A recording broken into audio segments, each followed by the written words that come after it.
እውነተኛ የበጎች በር እኔ ነኝ ብሏል ጌታ ኢየሱስ። በኢየሱስ ክርስቶስ በኩል ወደ አብ መግባት ይቻላል። በሌላ በኩል የሚመጣ ግን ሌባና ወንበዴ ነው እያለ ያለው ኢየሱስ ጌታ ነው። ወይንም ደግሞ ሌላው በር አለ። ይሄ ሰፊው በር አለ። ሰዎች ብዙዎች ሊገቡበት የሚችሉ በር አለ። ግን መጨረሻው ጥፋት የሆነ ማለት ነው። ያለው አንድ በር ነው። በሩ ደግሞ የተከፈተው በኢየሱስ ደም በኩል ነው። ለዛ ነው የሚነግራቸው እንግዲህ አላቸው ወንድሞች ሆይ በመረቀልን በሕያውና በአዲስ መንገድ ማለት ከዛ በፊት ተይዶበት በማይታወቀው መንገድ ማለት ሕያው ነው፣ አዲስ መንገድ ነው። ሃሌሉያ።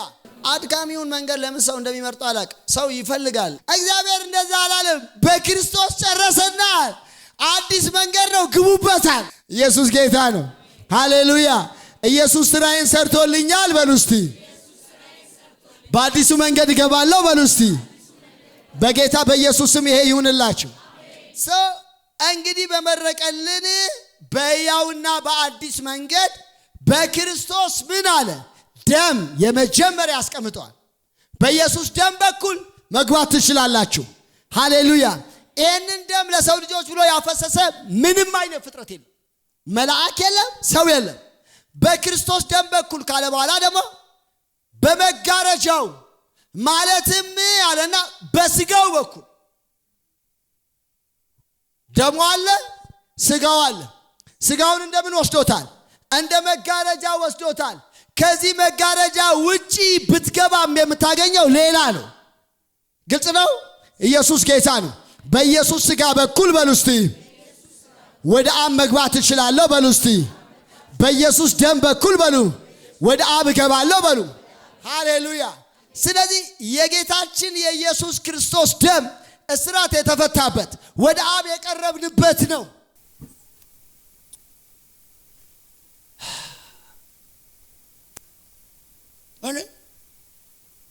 እግዚአብሔር የመጨረሻውን ያለውን ነገር አድርጓል። እውነቴን ነው የምነግራችሁ። ከዚህ በላይ እግዚአብሔር ማድረግ አይችልም። የለውም፣ በቃ የለውም። ያለው እኮ እንትና አለ ካልክ የለውም እግዚአብሔር። ምክንያቱም እግዚአብሔር አለና መጽሐፍ ቅዱስ አንድያ ልጁን እስኪሰጥ አንድ ነው የነበረው ልጅ፣ የባህሪ ልጁ አንድ ነው።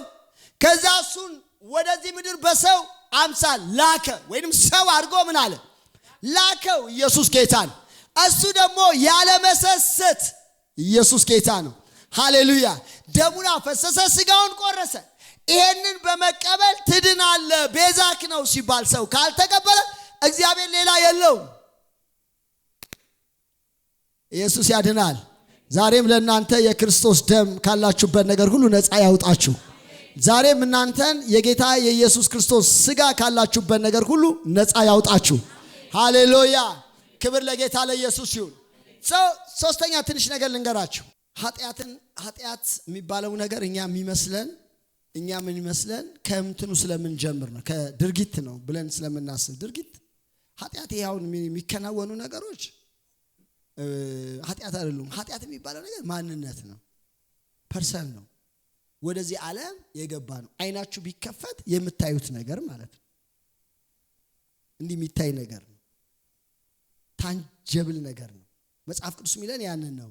በአንዱ አለመታዘዝ ምክንያት ኃጢአት ወደ ዓለም ምን አለ ገባ አለና ኃጢአትን ተከትሎ ደግሞ ሞት በሁሉ ላይ ነገሰ ይላል። አሁን ምንድነው ኃጢአት የሚባል አንድ እንትን አለ። በሩን የከፈተለት ለሞት እሱ ነው። ግልጽ ነው። በሩን ከፈተለት። ከዛ በኋላ እሱ ደግሞ ሞት የሚባለው ነገር ደግሞ ወደዚህ ዓለም ገባ። ኃጢአትና ሞት በመጀመሪያ እዚህ ዓለም ውስጥ አልነበሩ፣ በጨለማው ዓለም ውስጥ ነው የነበሩት። ኃጢአትም ሞትም ነበሩ። መጀመሪያ ኃጢአት ስለተሰራ ከሰው ውድቀት በፊት ኃጢአት ስለተሰራ ነበሩ። ግን የነበሩበት ዓለም ሌላ ዓለም ነው። ሶስት ዓለም ነው አይደለም ያለው። አንደኛው መለኮት ነው የምንለው፣ አንደኛው የጨለማው ነው አይደል? ከዛ ደግሞ ይሄኛው ዝቅተኛው የምንለው ዓለም ነው አይደል? በጨለማው ዓለም ውስጥ ኃጢአትም ሞትም ነበሩ።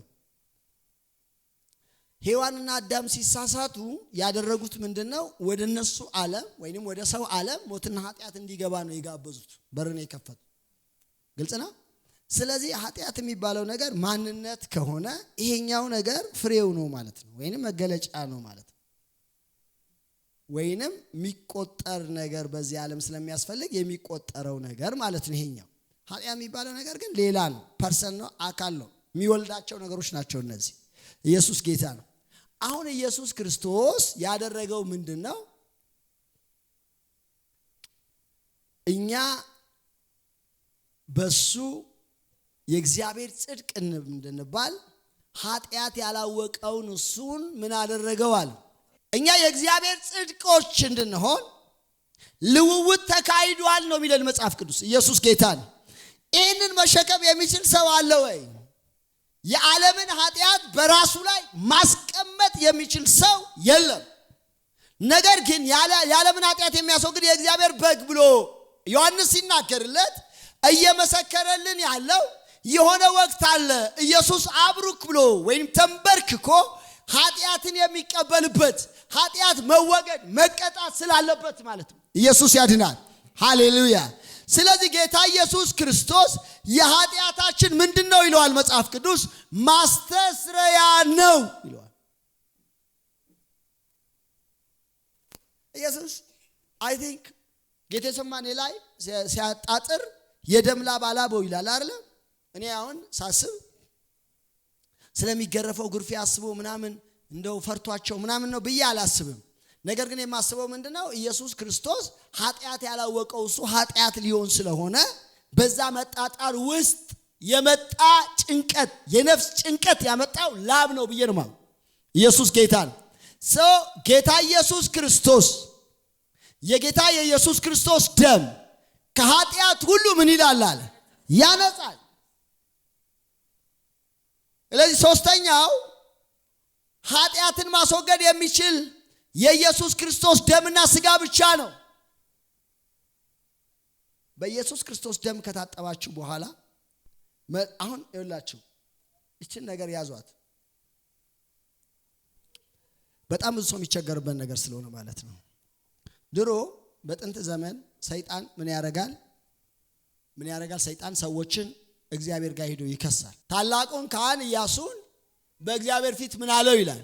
ከሰሰው ሄዶ ድፋም ጥምጣም ነው የጠመጠመው፣ የለበሰው ልብስ ደግሞ አንተ ጋር ለመቆም አይመጥንም ብሎ ምን አለው? ከሰሰው አይደል? በጥንት ዘመን ሄዶ ይከሳል። አሁን ግን መጽሐፍ ቅዱስ በዮሐንስ ራእይ ላይ ሲነግረን እንግዲህ ምዕራፍ 12 ላይ ሲነግረን የወንድሞች ከሳሽ ምን አለ ይላል? ወደቀ። እነሱ አለ ከበጉ ደምና ከምስክርነታቸው ቃል የተነሳ ድል ነሱት ይላል። ሃሌሉያ። በኢየሱስ ክርስቶስ ደም በኩል ከሳሽ ወድቋል፣ ተሸንፏል። ኢየሱስ ያድናል። አሁን ሰማይ ሄዶ በእግዚአብሔር ፊት እኛን መክሰስ አይችልም። ምክንያቱም ሊቀ ካህኑ በዛ አለ፣ ጠበቃው አለ በዛ። በሉ እስቲ ሃሌሉያ። እኔ እኮ ሄዶ ሊከስም ቢል ኃይለኛ ጠበቃ አለ፣ ጠበቃ እዛ አለ። ስለዚህ አሁን ሰይጣን ስትራቴጂውን ቀይሯል። በምን እንደቀየረ እንድታውቁ ነው አሁን የምነግራችሁ። ሰማይ ወጥቶ መክሰስ አይችልም። ያ ግዞቱም የነበረውም ስልጣን በዛ ተሽሮበታል። ምክንያቱም ጌታችን ኢየሱስ ክርስቶስ በገዛ ደሙ ወደ ቅድስተ ቅዱሳን ሲገባ የዛኛውን ስርዓት ምን ብሎታል? ሽሮታል። አሁን ተቀላቅሎ መሄድ አይችልም። ነገር ግን ምን ያደርጋል? ሰይጣን አለ ጥቂት ጊዜ እንዳለው አውቆ በታላቅ ቁጣ ወደ ምድር ምን ብሏል አለ? መጥቷል። በምድር ለሚኖሩ ወዮላቸው ይላል። አሁን ወዮ ምንድነው ሲባል አንዱ ወዮ ሰዎችን እላይ ሄዶ ስለማይከሳቸው በህሊናቸው ነው የሚከሳቸው።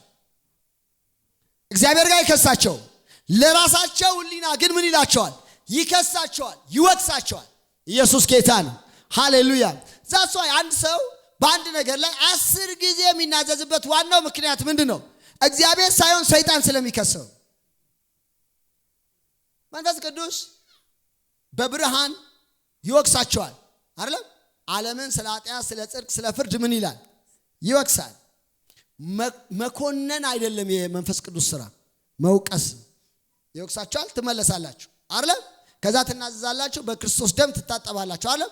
ከዛ በኋላ ግን ሰይጣን ደግሞ በህሊናችሁ ወሬ ያወራል። አንተ ማለት እንደዚህ አንቺ ማለት እንደዚህ ብሎ ይነግራቸዋል። የዛን ጊዜ በእግዚአብሔር ዓለም ወይንም በመንፈሳዊ ዓለም ውስጥ ድፍረት ታጣላችሁ። ኢየሱስ ያድናል። የኢየሱስ ደም ግን መጽሐፍ ሲናገር ከኃጢአት ሁሉ ምን ይላል አለ? ያነጻል። ከኃጢአት ሁሉ ሃሌሉያ፣ ክብር ለጌታ ለኢየሱስ ይሁን። ደሙን ስንወስድ ቀንበርን ከሕይወታችን ላይ ይሰብራል፣ ከኃጢአት አርነት ያወጣናል። ሃሌሉያ፣ ክብር ለጌታ ለኢየሱስ ይሁን። የኢየሱስ ደም እንደ ፍየልና እንደ ጠቦት ደም አይደለም። ከህሊና ዕዳ ምን ይላቸዋል? ነፃ ያወጣቸዋል። የኢየሱስን ደም ተረጭታችሁ የዛሬ የሆነ ዓመት የሆንኩት የሆነ እንትን ያሆነ ያዘኝ እንዴ ብዙ ሰው የሚለው ማለት አይደል? የድሮ እግዚአብሔር ራሱ የረሳው ይኸውላችሁ እግዚአብሔር አምላክ ሁለት ባህሪዎች አሉት። አንዱ ጻድቅ ነው አይደል? ወይም ጻድቅ ፈራጅ አይደል? ለምንም ነገር አያደላም፣ ጻድቅ ነው። አንዱ ደግሞ መሐሪ ነው አይደል? ሰውን ያለ ቅጣት የሚተውበት ምክንያት ምንድነው? እግዚአብሔር ጻድቅ ነው ካለን መቅጣት አለበት፣ ላጠፋው ሁሉ ማወራረድ አለበት አይደል? የሚያወራረድ ከሆነ ደግሞ ምህረት አይባልም። እሱ ለጠፋው ጥፋት ሰውየው ምን ተብሏል? ተቀጥቷል። ስለዚህ ማልማሩ አይደል? ሰው ግን ምንድነው ያደረገው? መስቀል ላይ ጌታ ኢየሱስን አይታችሁታል አይደል? ስታዩት ምንድነው? ሲቀለው ምናምን አስወግደው ምናምን እያሉ የሚወጉት አሉ፣ የሚያስወግዱት አሉ አይደል? አሁን እግዚአብሔር ሁለት ነገር በዛ በኩል እያደረገ ነው። አባስ ማለት ነው። አብ ሁለት ነገር እያደረገ ነው። አንደኛው ነገር ምህረት እያደረገ ነው አይደል? አንደኛው ደግሞ ኃጢአትን ቀጥቶ ምን እያለ ነው? እያስወገደ ነው። ኢየሱስ ጌታ ነው። ለዛ ነው ጌታ ኢየሱስ በዛ ሲቀለው ግደለው አስወግደው በሚለው ውስጥ አንድ ቃል ተናገረ። የሚያደርጉትን አያውቁምና ምን በላቸዋል? ይቅር በላቸዋል። ኢየሱስ አሁን እነዚህ ሰዎች በቅጣት ከሆነ ራሳቸው ተቀጥተው ከሆነ የሚድኑት ሰዎቹ ኢየሱስ ክርስቶስ በዛ ሰዓት ያንን ቃል መናገር ምን አይልበትም? አይጠበቅበትም። እነዛ ሰዎች እስከሚጸጸቱ መጠበቅ አለበት። እውነቴን አይደል? ባይዘው በቸለታም ለአዲስ እየነገርኳን ነበር። ይቅርታ በጣም ከባድ ነገር ነው አይደል? ከባድ ነገር ነው አይደል? ከባዱ ይቅርታ ግን ምን መሰላችሁ? ከባዱ ይቅርታ እንዳልተጸጸተ ሰውየው እያወቃችሁ ይቅርታ የምታደርጉት ይቅርታ በጣም ከባድ ነው። አንድ ሰው ለምሳሌ በደላችሁ አይደል? በድሏችሁ ከዛ መጸጸቱን በቃ መበደል አልነበረው ምናምን ካለ ለይቅርታ እናንተ ምንድናችሁ? ይቀላችኋል አይደል? ሰውየው ግን በመበደሉ ፕራውድ እያደረገ ቢሆን እየኮራ ቢሆን ያልገባው ቢሆን ይቅርታ ማድረግ ከባድ ነው አይደል? ኢየሱስ ያደረገው ያንን ነው። ሰዎች በመግደላቸው እየተደሰቱ የሆነ ነገር በማድረጋቸው በቃ ልባቸው በደስታ እየተሞላ የሚያደርጉትን አያውቁምና ይቅር በላቸው አለ። ሃሌሉያ! ኢየሱስ ጌታ ነው። የእግዚአብሔር ምሕረት በዚህ መንገድ ነው ወደ እናንተ የመጣው። ኃጢአትን ለማስወገድ ብቃት አለው የምንለው በዚህ ነው። ኢየሱስ ያድናል። ሃሌሉያ! ልብን ይነካል። ሰውየው መቶ አለቃው እኮ እያየ ነበር አይደለ? እያየ ነው። ከዛ በታላቅ ድምፅ የሚያደርጉትን አያውቁምና ይቅር በላቸው ምናምን ብሎ በታላቅ ድምፅ ነፍሱን ሲተው፣ ከዛ ፀሐይ ብርሃኗን ስትከለክል ምድር ሲናወጥ መቶ አለቃው በእውነት ይሄ ሰውዬ አለ ጻድቅ ነበር። አየ ምንድነው ያደረገ? አሁን ለኛ እያንዳንዱ ነገር አሁን ዘጋ የተከናወኑት ድርጊቶች በሙሉ ትንቢታዊ ናቸው። በኢየሱስ ክርስቶስ ይቅርታ ብዙዎች ለመዳናቸው ሰውየው ምንድነው? ምልክት ነው አይደል? በትንሣኤ ሙታን እኛ ለመነሳታችን ደግሞ የተነሱት ምኖች ናቸው? ምን እያንዳንዱ ነገር ትንቢታዊ ነው። ኢየሱስ ያድናል። ሃሌሉያ! ዛሬ የጌታ የኢየሱስ ደም በሕይወታችሁ ላይ ይረጭባችኋል። አርነታችሁን ትቀበላላችሁ። አርነት ይሁንላችሁ በኢየሱስ። ከሳሽ ይሄንን ስናገር አይወድም። ምክንያቱም እሱ ስሩ ምንድን ነው? ከሳሽ ነው አይደል? ከሳሽ አንዳንድ ሰዎች አሉ ከሳሾች አይደል? አሉ የለም? አሉ እኮ የእግዚአብሔር ጠበቆች አሉ። የእግዚአብሔር ጠበቆች አሉና እግዚአብሔር አምላክ ከሆነ ለራሱ ይሟገታል አይደል? ጌዲዮን እንደዛ አይደል ያለው? በዓል የሚባለው እነሱ ለአምላካቸው ተነሱ። እንዴት ነው ይሄንን ማስገጃችንን ያፈረሰው ምናምን ብለው ሲመጡ አባትየው ምን በዓል አምላክ ከሆነ ለራሱ ይሟገት ተውት አለ። አቃቤዎች እንደዛ ናቸው፣ የእግዚአብሔር ተሟጋቾች። ይሄ ነው አቃቢ ለራሱ ለመሆን የእምነት አቃቢ ለመሆን የሚያስፈልጉ ነገሮችን አለማወቅም ከባድ። ለማንኛውም ከሳሽ ስራው ምንድን ነው? መክሰስ ነው አይደል? ኢየሱስ አሁን ጠበቃ ደግሞ ስራው ምን ማለት ነው? መሟገት። ተቃራኒ ነው ስራቸው። ሰይጣን ከሳሽ ነው፣ ኢየሱስ ጠበቃ ነው አይደል? ኢየሱስ ጌታ ነው። እኛ ከማን ሳይድ ነው መሆን ያለብን? ከጠበቃችን ነው አይደል? በቂውን መረጃ ለጠበቃ መስጠት ይጠበቃል። ክርክር ካለ አይደል? በቃ ዝም ብለህ ሂደህ ተከራከርልኝ ምናምን አትሉትም አይደል? ጠበቃችሁን ምን ትሉታላችሁ? ስላላችሁበት ነገር በቂ ማስረጃ ምን ትሉታላችሁ? ትሰጥቷላችሁ፣ ይከራከርላችኋል። ኢየሱስ ጌታ ነው። ሃሌሉያ። ለኛ ግን በቂ ማስረጃችን የኢየሱስ ስም ብቻ ነው። ሃሌሉያ። የመጀመሪያ እቺን ብዬ እሺ ወደ ማጠቃለያ ሄደን የመጀመሪያ የዳኑ ሰዎች ጴጥሮስን ይመሰከረላቸው አይደል? ሲመሰከረላቸው 3000 ሰው አመነ። ከዛ እኛ ወንድሞቹ ምን ማድረግ ይገባናል አሉ ይላል አይደል? ምን ማድረግ ይገባናል ሲላቸው እስከ ዛሬ ለሰራችሁት ኃጢአት፣ እንደውም ከዛ ውስጥ እኮ መሲሁን የሰቀሉትም ምናምንም አሉ ውስጡ አይደል? አሉ እስከ ዛሬ የሰራችሁት መሲሁንም እንደዛ ያንገላታችሁት ምናምን ኑ ኢየሩሳሌም ድረስ በንብርክክ አላላቸው። ሌላ ምንም የጫነባቸው ነገር የለም። ስሙን እየጠራችሁ ምን በሉ አላቸው? ተጠመቁ፣ ከኃጢአታችሁም ንጹ አላቸው። ኢየሱስ ጌታ ነው። የኢየሱስ ስሙ ብቻ ቅባት ነው። የሆነ የደረቀን ነገር ያለመልማል። ሸክም ካለ ያስወግዳል። ኃጢአት ካለ ያስወግዳል። የኢየሱስ ስም በሉ እስቲ።